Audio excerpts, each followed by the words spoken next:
Diputada Daniela Viviana Rubio Avilés, presidenta de la mesa directiva del primer periodo ordinario de sesiones en el segundo año de trabajo de la 15ª legislatura del Congreso del Estado. Compañeras y compañeros diputados, medios de comunicación, y le damos la bienvenida también a los alumnos de tercer semestre de Derecho de la Universidad Autónoma de Baja California Sur. Bienvenidos, jóvenes, y nos da gusto que nos acompañen el día de hoy.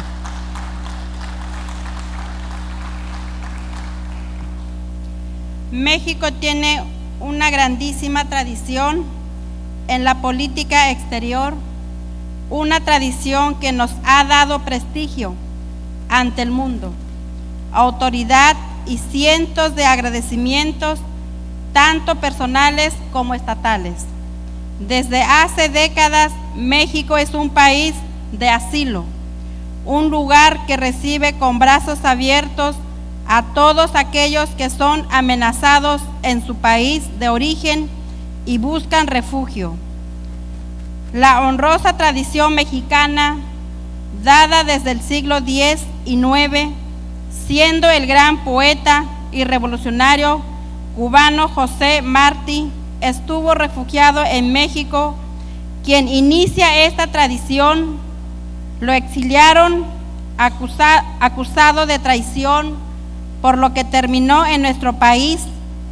Llegó a Veracruz, pero fue en la capital donde logró reunirse con su familia y dedicarse un tiempo a las letras.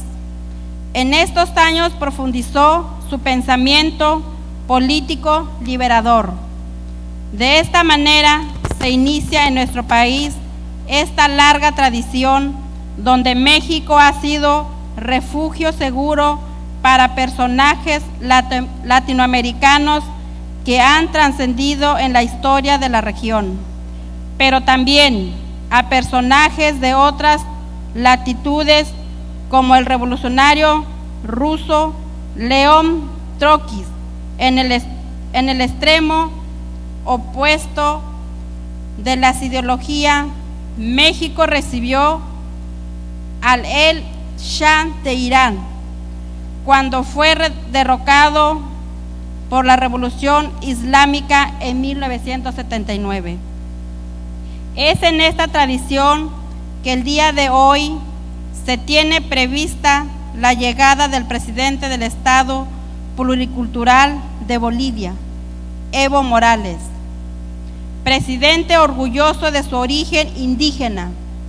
Ha logrado incrementar 3 veces el Producto Interno Bruto Nacional de su país, reducido la pobreza extrema de 38% a 15%, ha reducido el desempleo a la mitad, ha aumentado el salario mínimo 5 veces y ha colocado a su nación en su lugar de mayor crecimiento en América Latina. Hoy no se escucha ni el júbilo ni la alegría de su pueblo, sino nuevamente las botas militares que parecieran regresar al poder luego de anunciar la pacificación de aquella nación, tras haber permitido desde hace 20 días que se hubiera colocado en el borde del precipicio, en aquel país que se reconoce a sí mismo como pluricultural y donde jamás un indio había podido llegar a ser presidente. Evo Morales llegó su primer mandato en el año 2005 y lo suyo fue impulsar la nacionalización del principal recurso energético de Bolivia, que en su gas natural. De esa forma y mediante decreto en el año 2006, el Estado recuperó la propiedad, posesión y el control total y absoluto tanto del gas como de los hidrocarburos en beneficio de su población. De esa manera fue consolidado su gobierno con la mayoría de sus partidos, el movimiento al socialismo. Hasta el año 2019, donde tras participar en unos comicios este año, según los resultados oficiales, alcanzó el 10% más de voto, quien quedó en segundo lugar, lo que evitaba la segunda vuelta. Tras el anuncio, la oposición se volcó a denunciar como fraude electoral los comicios, aún sin presentar pruebas alguna, pasando a organizar desmanes y actos de violencia en contra de los propios domicilios particulares de los dirigentes del movimiento socialismo, incendiando además varias sedes de organizaciones campesinas, obreras y sociales afines al gobierno de Evo Morales. Todo ello ante la pasividad cómplice del ejército y la policía. El vandalismo golpista llevó a la destrucción de la embajada venezolana y que se diera amenazas contra las sedes de Cuba y México. Como bien resumía el expresidente brasileño Lula da Silva, es lamentable que América Latina tenga una élite económica que no sabe convivir con la democracia y con la inclusión social de los más pobres.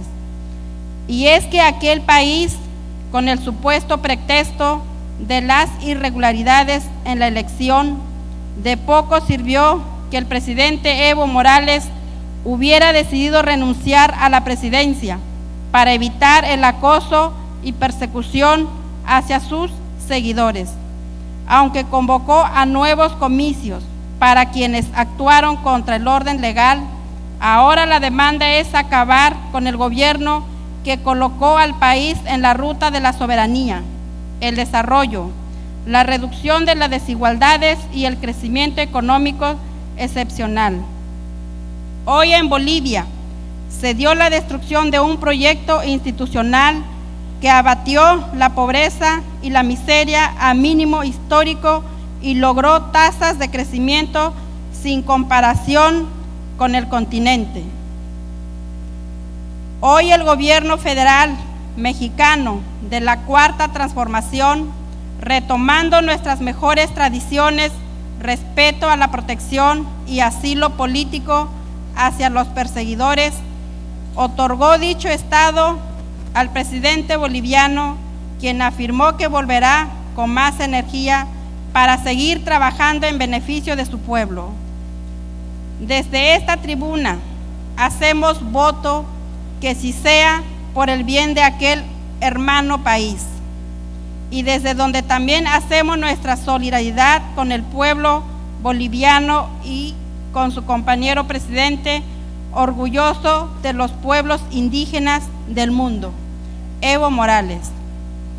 No basta, sé que no basta implorar paz en un campo abierto de lucha, fratricidad, donde los tambores suenan con olor a muerte, donde se exterminan las praderas y se asfixia el grito del libertario. El hombre abusando del hombre, sin querer retroceder. El hombre en la versión del gusano convertido en malhechores.